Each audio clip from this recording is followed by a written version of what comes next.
Okay, good day mga ka-airsoft, good day mga ka-bigman.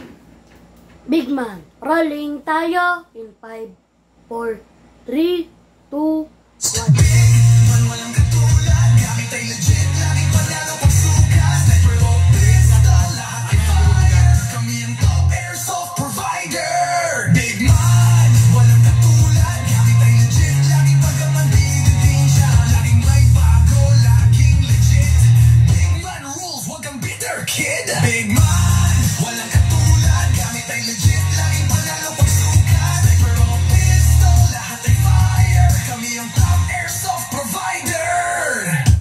Hello po, good afternoon po sa inyong lahat, no?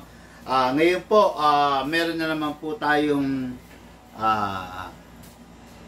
unboxing na gagawin. Okay? Sige, pakibalot mo na yung for shipping para mamaya ma-shoutout ko. May unboxing tayo na gagawin na unit ng ating mga airsoft from different province. For shipping po ito. Ito po yung mga unit na ni-request nila sa atin. Ni-request nila din. Yung iba, mostly of our ka-airsoft is wala pa sa bansa, no? Parating pa lang. Mga ka-airsoft, parating na po ang All Souls Day. Countdown na nga, sabi, no? All Souls Day, meron ka na bang airsoft na malalaro? Meron ka na bang airsoft na lalaruin? Diba? Masarap kasi sa mga ganyan, yan, katulad yan, All Souls Day, merong bonding na nagaganap, no? Sa family. Ngayon, minsan kasi masarap yung meron kayong tool na gagamitin para diyan sa bonding moment ninyo, 'di ba? Masarap yung meron kayong gagamitin na bagay para makapag-bonding kayo ng maayos. Isa doon is yung airsoft. Okay? Yung airsoft is napakagandang bonding tool na pwede ninyong gamitin sa inyong paglalaro. Okay? Kasi syempre, paano ba sabihin to? Hindi naman lingid sa kaalaman ninyo, airsoft is a outdoor game. Diba? Outdoor game, actually, indoor game na rin. Pwede sa outdoor, pwede sa indoor. Okay? Gail, tingnan mo nga muna si Al. Hinahanap yata tayo. Okay, no? Indoor and outdoor, pwede. Ngayon, ang tanong, saan ba dapat nilalaro yung airsoft? Normal naman na tanong yan eh. Actually, mga airsoft, nilalaro yung airsoft, syempre, sa indoor. Ano ba yung sa mga indoor? Ano ba? Sa garahe mo. Diba? Wag naman sa loob ng mga bahay. Wag naman sa loob ng kwarto. Kasi, posibleng mag-bounce back yung bala, tapos kung merong tatamaan, posibleng masira. Diba? Iwasan lang natin yon, yung mga bagay na yon. Laruin natin siya dun sa lugar na magiging safe siya. Ano yon? Halimbawa sa garahe, diba? Sa likod ng bahay. Saan pa? Doon sa terrace. Okay? O kaya sa rooftop. Okay, may rooftop kayo, kung may terrace kayo, doon. Tapos yung mga outdoor games naman, outdoor activities, saan valid yun? Number 1 sa mga game site. Diba? Pupunta kayo sa recreation center, sa game site, sa mga somewhere, sa mga lugar na kahit magbaril-baril kayo, is wala kayong tatamaan sa mga paligid. Ayun, di ba? Doon sa lugar na kahit hindi nyo ma-hit yung target ninyo, siguradong walang tatamaan sa paligid. No? Yun yung mga the best na lugar kung saan pwedeng gamitin, pwedeng laruin yung ating airsoft. Okay? Doon sa mga lugar na talagang masasabi natin na safe. Okay? Kasi iniiwasan natin sa airsoft is yung mapahamak yung mga taong nasa paligid, mapahamak yung mga taong, alam mo na, yung mga taong dumadaan lang, di ba? Bumabaybay dun sa lugar na yon. Kaya, laging payo ko sa inyo, know what is beside of your target. Okay? Know what is around your target. Ano na, 360 yon degree, no? Know what is around your target para hindi kayo mapahamak, para hindi kayo mapasuko. Okay? So, ngayon, mga Airsoft, dire-diretso tayo. Review and unbox po tayo ng unit ng ating mga ka-Airsoft. Sabi ko nga, from different province. Okay? Ka-Airsoft natin, si Sir Francis Duran of San Fernando, La Union. Hello, bossing! Okay, Sir Francis Duran, ito na po yung unit ninyo, yung ni-request ninyo, the Glock 18, the high-end edition, the Umarex version. Okay? SRC Umarex version pala to. Sorry. Okay, so, Lucas, pengi ako ng sample ng Glock 18 na Taiwan. I-compare natin kasi itong in-order ng ating bossing is the high-end version. So, high-end version, yung mataas na version, ibig sabihin, no? Hindi siya yung budget meal version, no? Big Man, pwede po ba magpagawa ng airsoft po sa inyo? Thank you. Sabi ni, hindi ko mabasa yung pangalan, no? Print. Binaliktad na print. I mean, repair po. Pwede naman po, bossing, pwede po. Pwede, no? Sa amin man binili or hindi, pwede po. Ang advantage lang pag sa amin binili, libre po yung repair, no? Wala po kayong babayaran. Maliban lang dun sa mga parts na nagdanas ng misuse, no? Pero kung mga manufacturer's fault, okay, defective unit, wala po kayong babayaran. Okay? Ngayon, itong hawak ko na to, this is an example of a Glock. Taiwan to, pero budget meal edition lang to na Taiwan. Okay? This is AWE. Gusto ko kasi makita nyo yung pagkakaiba ng dalawa. Okay? Ayan. Pakikita nyo, equipped siya with single fire and rapid fire. Ayan. Binababa, rapid fire. Pag nasa taas, single fire. Itong hawak ko naman ngayon, na nasa kaliwa, is, ayan. Equipped rin siya with single fire and rapid fire. Pero meron pagkakaiba yan. Lapit mo, Lucas. Ayan. Iganyan mo sila sa kanila. Ayan. Ayan. Sige, ako, titignan ko. Ako na. Ayan. Pakita natin yung pagkakaiba ng unit. Okay, mga Airsoft pa, bukod sa sticker, doon, sa kabila. Okay, yan. Okay, mga Airsoft, kung pagmamasdan nyo, bukod sa sticker, itong unit na high-end version, this is a fully licensed unit. Ibig sabihin, lisensyado. Fully licensed, ha? Ibig sabihin, itong unit na to is authorized by the maker na i-copy talaga siya. Kung makikita nyo, yung logo, ito kung mapapansin nyo, wala na siyang logo ng Glock. Kita? Maliwanag? Wala siyang logo ng Glock. While ito, wala. Ito meron. Okay? Makikita nyo, nakalagay lang siya, 18C Tactical 9x19. Yun lang. Pero yung fully licensed version, nakalagay Glock 18C Austria. Kung saan nag-originate yung Glock plus the 9x19. Yan. Yan yung pagkakaiba nila. Okay? Ngayon, dito sa other side naman, officially, ayan. Ayan, Ayan, nakalagay, made in Taiwan. Yun lang. WE, tactical, etc. Pero ito, nakalagay, ito, officially licensed product of Glock. Nakita yan? Ayan. Kaya ito, yung high-end version, ito yung low-end version. Okay? Sa high-end version, talagang 1:1 replica. Dun sa high-end version, talagang nakalagay lahat ng markings ng maker. While dun sa budget meal edition, yung sa WE, hindi nakalagay. Okay? Isa pa sa pagkakaiba nila is the internals. Itong SRC Umarex ay gumagamit ng it's either full metal alloy na basal, na virgin, na bago, hindi recycled. Itong WE kasi gumagamit to ng recycled, no? Kaya siya nakakapag-compete sa market, kaya naibababa niya yung presyo niya, it is because hindi CNC ang laman loob, hindi katulad nito. Ito kasi, alloy CNC, check nga natin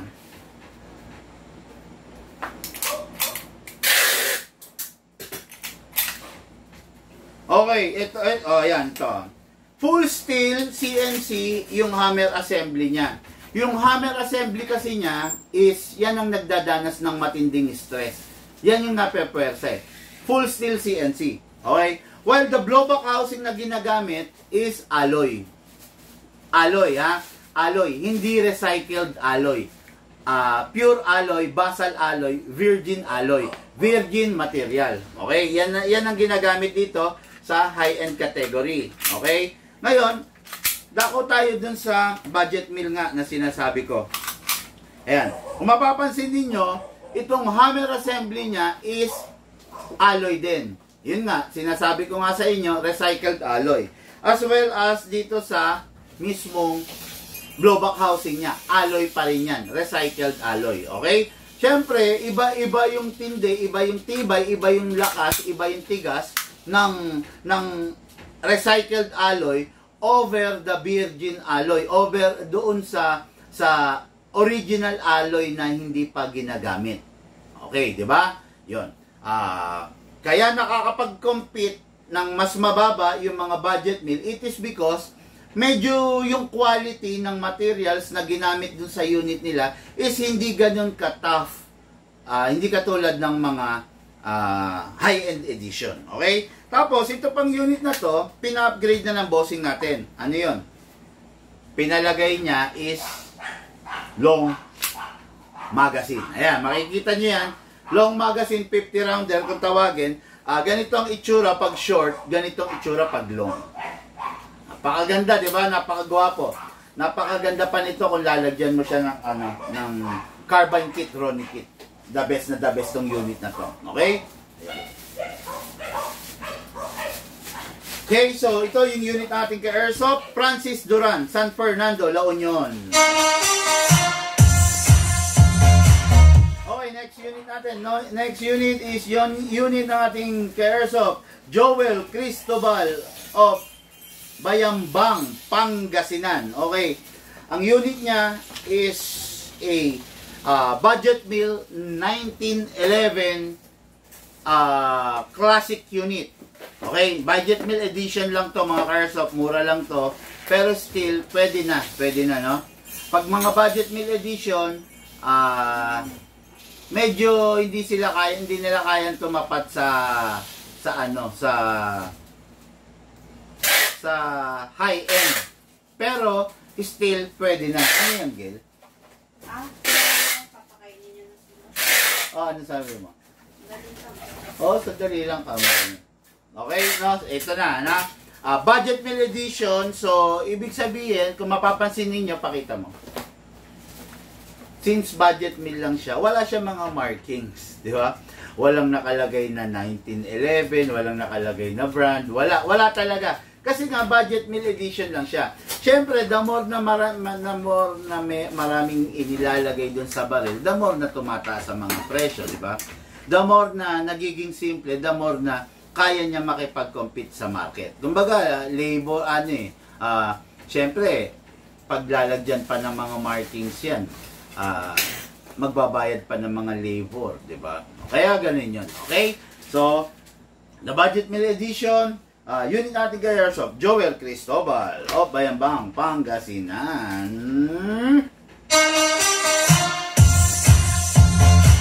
Okay mga Airsoft, dun sa mga viewers natin ngayon, kung hindi naman po napakalaking abala sa inyo, baka naman po pwede, tulungan nyo kami, share nyo po yung live video para po, meron na mga info yan, para po kumalat po tayo sa ating community para maging maganda ang paglalaro natin sa ating community. Okay, item going, mga shipping natin, no? Item going Catalunan Grande, Davao City. Bossing, ito na po yung unit nyo. Nakapack na po and ready for shipping. Makikita nyo maganda, maayos ang pagkakapa. Okay? Always inspect the unit. Always i-check nyo yung unit. Always tignan ninyo yung unit for any tampering na nangyari, okay? Ngayon, kung sakaling may tampering, mag-require kayo ng unboxing video with the courier. Yan, yun ang payo ko ha. Kung sakaling nakita nyo, may hiwa dito, tapos tinaypan lang, mag-demand po kayo ng unboxing video with the courier para po makita nyo, pag binuksan ninyo, kung may problema yung unit, kung may kulang yung unit, at least nandyan siya, naka-witness siya, okay? Item going Davao City, okay? Item going Las Piñas, okay? Ayan na, ready na for shipping. Isasabay natin itong mga to. Item going Lucban, Quezon, okay? Then item going Saan tayo? Ano kausap mo? Agusan. Item going Agusan del Sur. Okay, so akin na. Item going Agusan del Sur. So, 4 ang mga item natin for shipping. Plus itong 3 na to. So, 4, 5, 6, 7. 7 units for shipping for today. So, ayan. Okay. Okay. Sabay mo na rin yung kay Sir Chico. Kunin mo yung isang scope mount doon. Oo, isabay na, no? Okay, then, next unit for the main event. Unit natin kay Airsoft, Roel Agustin of Tabaco City, Albay. Hello, Sir Roel Agustin, no? Yung unit niya, mga ka-Airsoft. Yung ganun. Unit niya is a sniper rifle. Oh, yan. Napakaganda, napakatikas itong unit na to. Di ba? Itong unit na to, masasabi natin na talaga naman, napakalupit. Okay? Itong unit na to, masasabi naman natin na talaga naman napakatipid. A sniper rifle is one of the most powerful rifle pagdating sa FPS. Okay?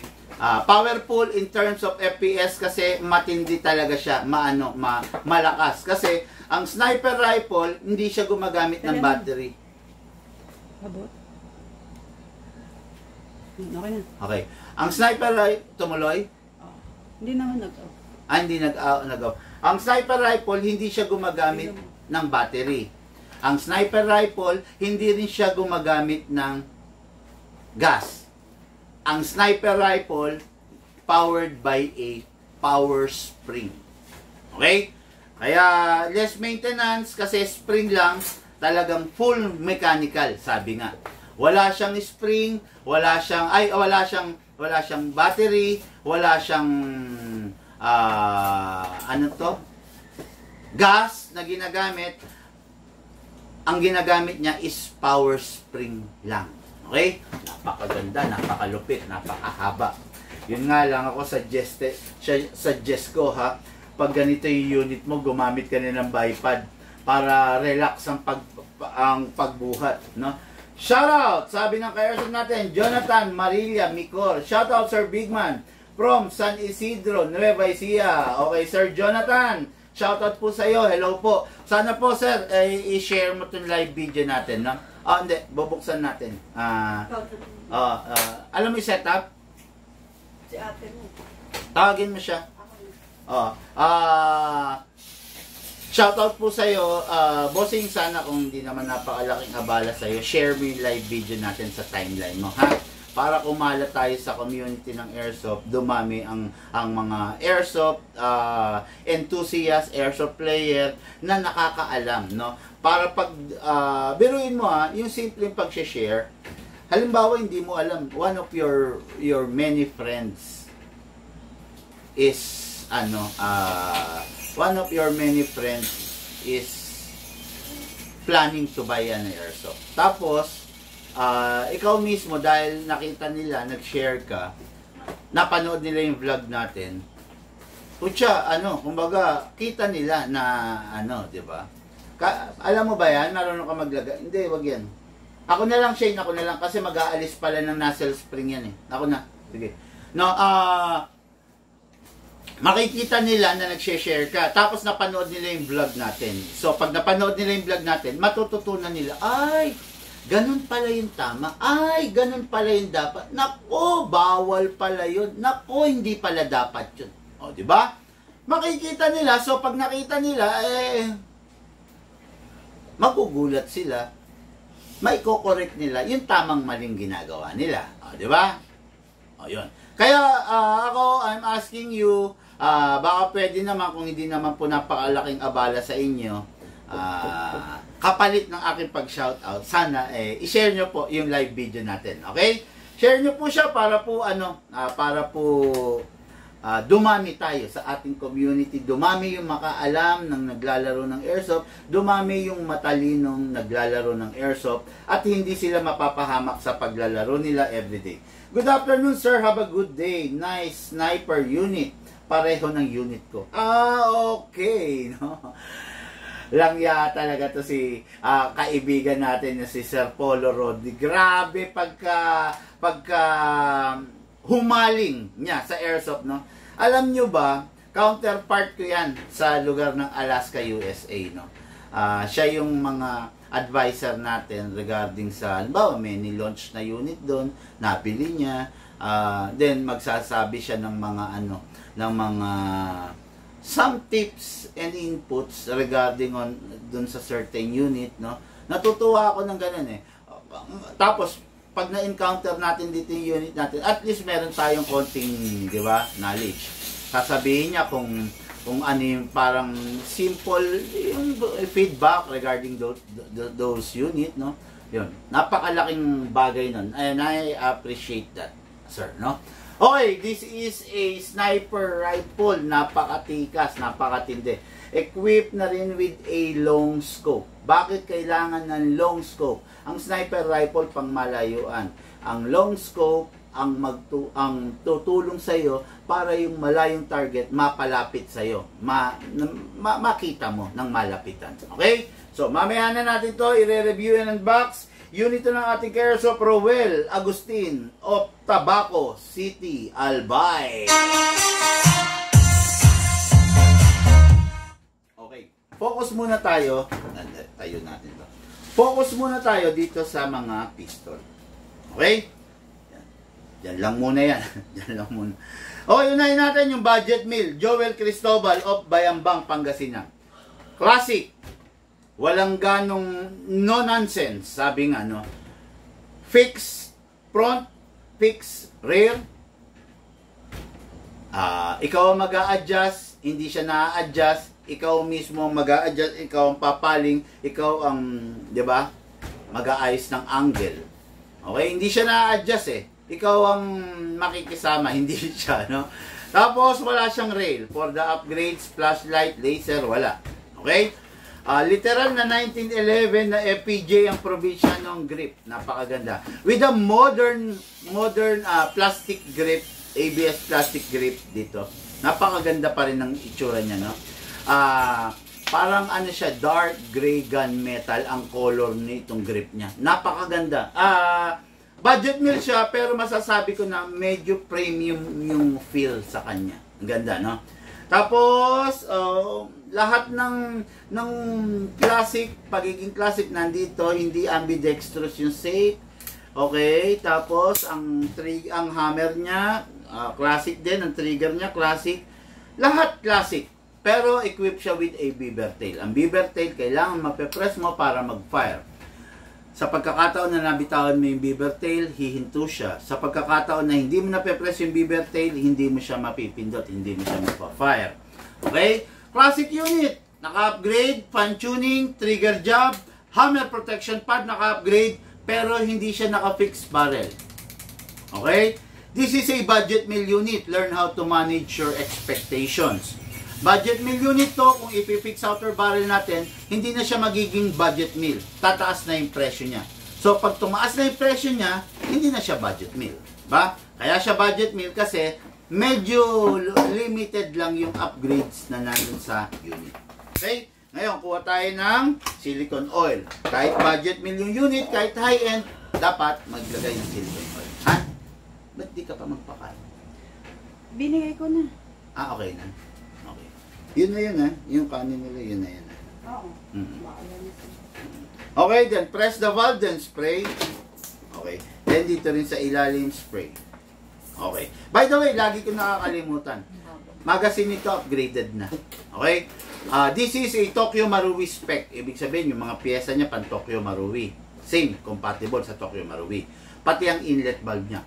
Alam nyo naman na ang Tokyo Marui, pag nilalagyan ng gas, sumisingaw. Normal kay Tokyo Marui yun. Pero, ina-upgrade natin yung inlet valve niya. Ngayon, hindi na siya maingay, hindi na sumisirit, hindi na sumisingaw. Okay? Ngayon, kunin natin yung unit, lalagyan ng silicone oil, meron na. Okay? Kunin natin yung mismo unit kasi i-lock manually, isprayan sa slide stopper, isprayan sa nozzle. Okay, then release, then rest. Kuha tayo ng gas, mga airsoft, no? 12 kg lang ang gagamitin dito, hindi pwedeng gumamit ng 14, upside down, then press down. 1, 2. Okay. 2 seconds, pwede na yun. Tapos, maglagay tayo ng bala. With the use of speed loader, madaling maglagay ng bala. Pag walang speed loader, nako po, matagal. Isa-isa eh. Pero pag may speed loader, hatakin lang ito pababa, then place your other thumb here. Dito po ilalagay yung bala, pump lang po. Okay, then, hindi ko na gano'ng pupunuin mga ka-airsoft. Hindi na gano'ng pupunuin. Then, pasok natin sa unit. Kasa. Ready to fire. Okay? Mga ka-airsoft, the 1911, the Budget Mill Edition, Classic Unit, the FPJ ang Provinciano. Firing!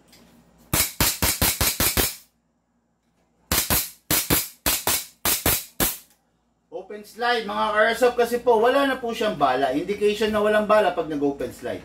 Next thing to do, release the magazine. Siyempre, release the slide. Then, rest the hammer by pressing the trigger. Okay. Basahan. Ayun.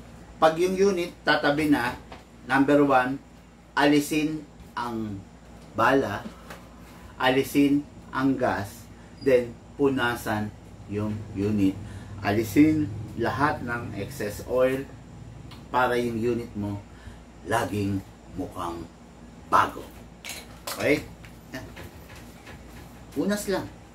Unit ng ating airsoft, ready for packing. Syempre, ready for shipping. Okay.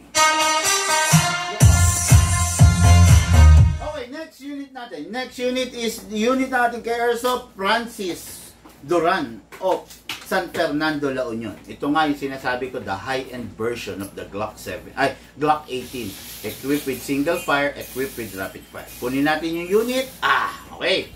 Napakaganda. Hard polymer ang body, full metal ang taas, full steel, CNC, ang hammer niya, then the rest is basal alloy.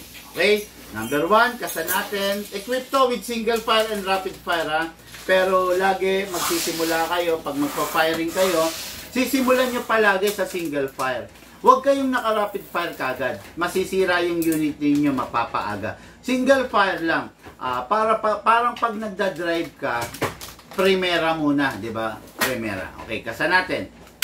I-lock manually, then spray sa nozzle. Okay, then spray sa ibabaw para hindi maubos. Ang Glock, ini-sprayan yung ibabaw ng barrel. Kasi dahil gumagasgas yan, eventually mauubos. Okay? Ready na yan. Ngayon, kunin natin ang magazine. Ang magazine niya, nagpa-upgrade siya. Huwag mo nang ilagay yung dati ko, big man, gawin mong long magazine. Okay, hindi gawin natin, di ba? Press the valve, then spray. Okay, ang inlet valve nito, kasi nga high-end edition to, hindi nandito. Nandito sa tabi ng output valve. Medyo kakaiba, di ba? Yan. Huwag na kayong, huwag kayong, magtaka. Ayan, no?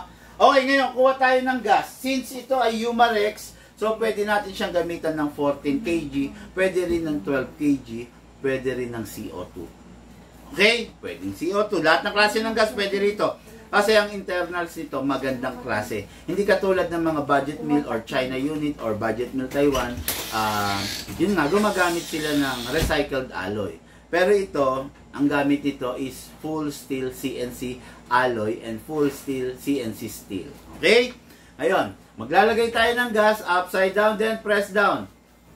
1, 2, 3. 3 seconds nilagay natin kasi naka-long mag siya, syempre. Eh kung 2 seconds lang, pang short mag lang yun. Diba? Ngayon, lalagyan natin to ng bala. Hahatakin natin to pababa. Then, you will place your other thumb here. Grabe! Ang daming malalamang bala nito. Grabe long mag ng Humarex. Talaga naman. Mga airsoft, kaya ako kinakalog para umaalign yung bala ha. Para hindi siya ampaw. Grabe, oh, nako. Ang dami, no? Pang rapid to. Ha? Pang rapid. Oo nga eh. O yan. Punong-puno, pinunong-puno ko. Dagdagan natin konti ng gas para hindi tayo mabitin, no? Kasi long mag to eh. O yan. Dinagdagan natin. Okay. Kasi baka mabitin tayo, sayang naman yung pagpa-firing natin. Okay. Napakaganda, napakalupit. Kinakabahan ako. Pag mga gantong unit, malalakas to, kinakabahan ako eh. No? Okay, firing po tayo. Look, camera. Video.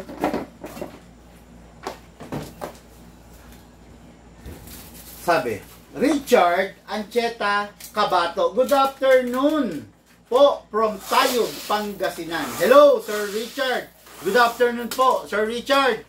Kung hindi naman napakalaking abala sa'yo, baka pwede pakishare yung live video natin, ha? Maraming salamat po, sir. Utang ng loob ko po sa iyan. Thank you!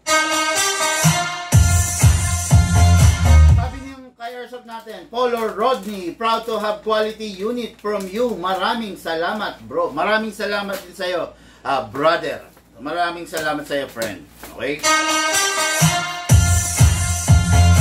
Pang main event, Counter-Strike Sniper, sabi ni Alan Villaris.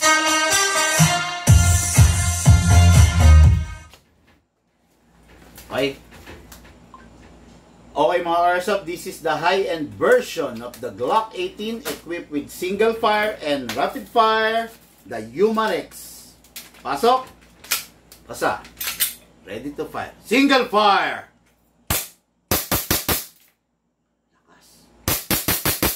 Grabe, lakas! Ramdam mo? Try natin ngayon i-rapid fire para masaya.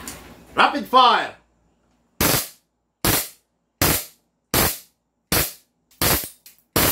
Grabe, lakas! Balik natin single fire. Firing! Open slide. Kasi wala nang bala. Next thing to do, release the magazine. Then release the slide. Then rest the hammer by pressing the trigger. Grabe to. Nagulat ako sa performance. Pucha, ramdam na ramdam mo sa bawat putok. Yun pala yung technology nang nandito yung inlet valve. No? Grabe. Iba ang technology nang nandito yung inlet valve. Hindi ko alam bakit ganon, pero iba siyang pumutok. Promise, iba siyang pumutok. Ramdam mo yung lakas? Yung ano, no? Kinakabahan ako sa unit, baka mag-iba eh. Pero hindi, kaya niya yan eh. Kasi Humarex yan. High-end version to mga Airsoft, no? Actually, sa lahat ng pinaputok kong Glock, sa dami ng pinaputok kong Glock, 2 thumbs up ako rito. Grabe, ang lakas! Woo! Ayun, anyway, unit to na ating Airsoft, Francis Duran, San Fernando, La Union. Bossing, thank you! Grabe, natuwa talaga ako rito mga Airsoft. Walang halong bola. Alam niyo naman ako, diretso ako magsalita eh, no? Walang halong bola, talagang ramdam na ramdam, no? Okay, so yung unit, pagkatapos laruin, punasan, white dose excess oil, alisin lahat ng mga cheche-bureching langis na makikintab. Tapos, make sure wala nang lamang bala at dapat walang lamang hangin bago itabi. Pasinawin. Dami. O, kita nyo. Itong unit na to, naka-fix outer barrel, naka-fine tuning, naka-trigger job, naka-half-up rubber. Kaya, ang ganda eh, no? Fix outer barrel, fine tuning, trigger job, half-up rubber. Wala kasing hammer to. Ang hammer nasa loob, kaya walang hammer protection pad. Tapos, ang nozzle niya is just an ordinary nozzle, yung stock lang. Again, hindi mo kailangang mag-anti-freeze nozzle kung hindi ka naman talaga addict mode sa pagpa-fire. Okay? Mag-anti-freeze nozzle ka lang pag talagang matinding firing ang gagawin mo. Okay? Itong unit na to, ready for packing and ready for shipping. Okay. Dali. Okay. Then, next unit for the main event. Oy, this is a sniper rifle. Bagay na bagay to, bossing, kung merong rail dito sa harapan, ha? Mabigat po siya. Sa totoo lang, nakakangalay, nakakangawit. Hindi to pwede sa mga seniors, hindi to pwede sa mga may edad na, kasi mabigat talaga. Ang pinaka the best dito, kung may bipod ka, nandito lang siya sa ibabaw. So, ayun. Madali mo siya ma-access. Okay? This sniper rifle is powered by a power spring. Hindi po siya gumagamit ng battery, hindi rin gumagamit ng gas. Power spring to. Magazine type na sniper rifle.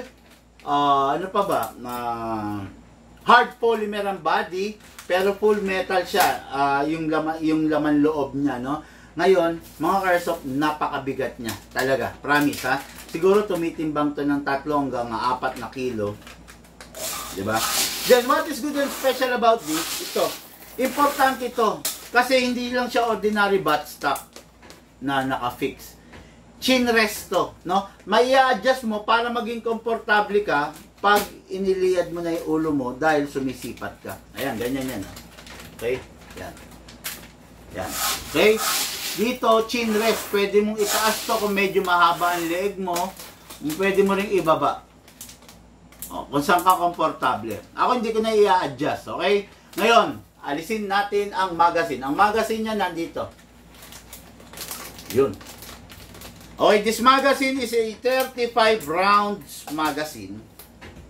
Napaka-unique kung paano mo lalagyan ng bala to. Kailangan mo pa rin ng reloader. Hindi pwedeng isa-isa. Kailangan i-cover mo itong daliri mo and thumb mo dito. Tapos, pump ka ng bala sa ibabaw.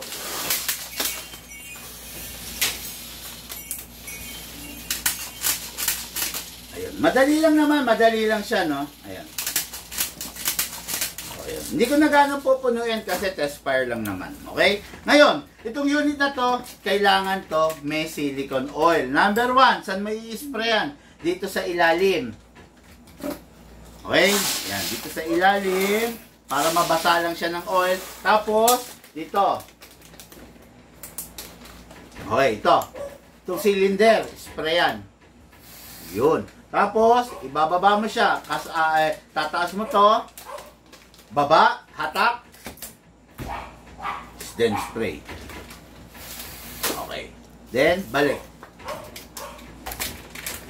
Then, mga Airsoft, ang isang sniper rifle, once na hinahatak mo na to, naglo-load na siya ng bala. Kaya make sure na pag hinahatak mo to, hindi siya mabibitin. There is no room for any mistakes or error pag hinahatak mo ang sniper rifle. Bakit? Okay.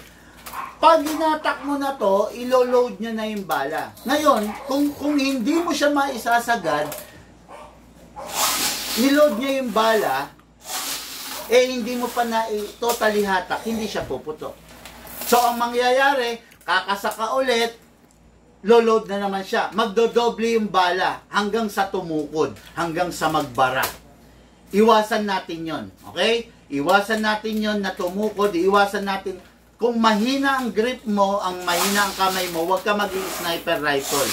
Hindi ka mag-enjoy, masisiraan ka lang, okay? Ang pinaka-style dyan, ito, isadlock mo sa shoulder mo, dun ka kukuha ng puwersa. Ganito. Okay. Pasok natin ang magazine, mga Airsoft. Ayan. Loaded dyan. Okay. Clicking sound, di ba? Ayan, nakikita nyo ang clicking sound. Okay. Okay, mga Airsoft, this is a sniper rifle. Napakaganda, napakahaba. Firing po tayo.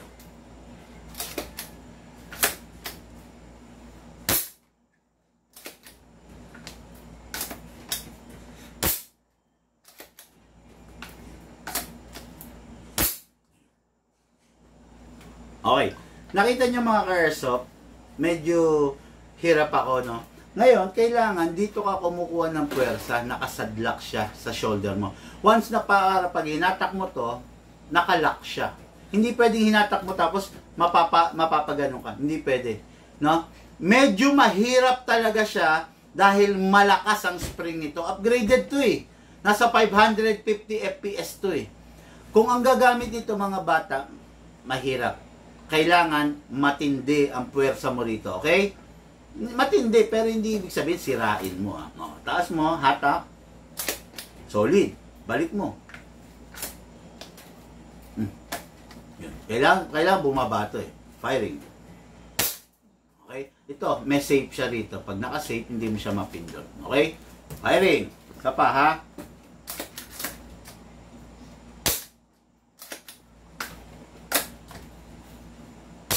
Bago pa kasi.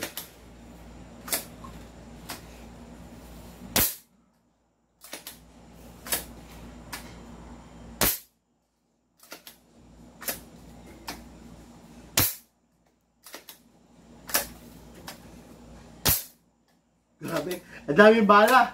Nawit na ako.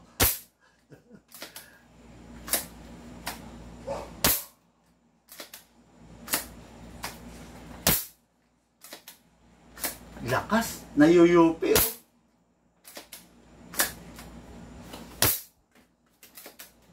Ang daming bala.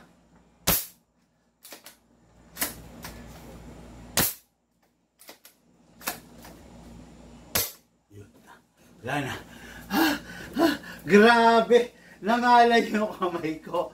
Napakaganda nito. Kaya lang talagang kailangan to capable yung gagamit. No? Pag hindi capable, mangangalay talaga mga ka-airsoft. No? Adjustable yung shoulder pads. Yes. Proven sir 60 up to 100 meters using 4. Oh, grabe yan ha. Actually, hindi ko pa na-try ng using 40 grams pataas. Tapos, aabot ng 60 to 100 meters. Ang sarap nun. Sir Polo Rodney. Good workout bro, sabi niya gano'n. Nakakangalay, sa totoo lang, nangalay ako. Kailangan to naka-bipod, no? Okay, ito yung unit ng ating ka-airsoft. Pinapangarap ng ating ka-airsoft, pinag-ipunan ng ating ka-airsoft, Roel Agustin of Tabaco City, Albay. Bossing, ito na po yung unit mo. I-pack na natin, then i-ship natin, nakakapagod siya. Thank you! Napakasarap ng unit, mga ka-airsoft. Lahat po tayo nagmula sa iba't ibang larangan, pinagbuklod, pinag-isa ng iisang libangan. Yun po paglalaro ng airsoft. Hatid po sa inyo ng inyong lingkod, Big Man. Thank you po and have a blessed day.